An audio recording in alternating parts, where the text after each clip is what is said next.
Na pewno znacie taką historię, że księżną Daisy, czyli Maria Teresa Cornelis West, miała 6-metrowy naszyjnik, ta koketa z eperem, którą się przywiezła z podróży poślubnej. Nie będę wam go dała historii tej kety, no raczej przypomnę, co to jest perła. Perła powstaje z bólu. Ja sam mam takiego perłopława, zresztą też piękną historię, bo była u mnie na wycieczce jedna kobieta, tak mi się podobało, że za 2 dni przysłała mi taką muszlę z tymi tu perłami.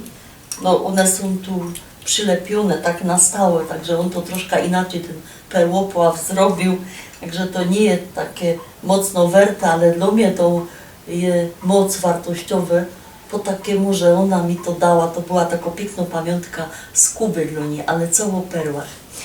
Widzicie, na pewno znacie to ze szkoły z biologii, że perłopław, on jest to taki ślimok, nie? On ma strasznie miękkie te całe ciało i jak się tam dostanie kościnek piosku, ziarko piosku, to on to go boli i on tak zaczyna wydzielać takie cosik, to właśnie co widzicie, co łotaczą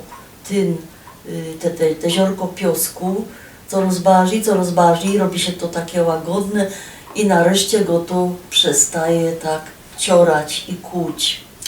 No i wiecie, w życiu też tak jest. Jakby się was spytała, jako nauka wy wyciągnęliście z tego, żeście się flygowali, żeście mieli zawsze pełno miska, żeście leżeli na plaży, pili drinki, jeździli wypasionym autem, to jako nauka żeście wyciągli?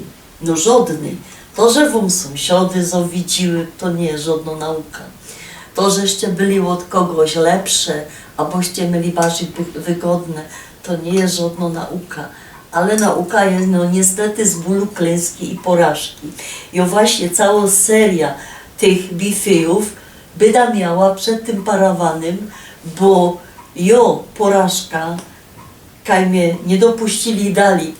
Tak ją myślę z fajnym tekstem, no godą, że nie jest komisja, może niedobrze go dała, to ja powiem, ten parawan on już grał w niejednej sztuce ze mną, w niejednym miejscu, za Roskiwą drugą stronę pokorza i każdy rodzaj klęski, nawet te ludzie, co te Roski siedzą i se myślą, ja je choro i jako ja nauka z tego wyciągna, ja też nie jest zdrowo, idzie wyciągnąć nauka ze wszystkiego.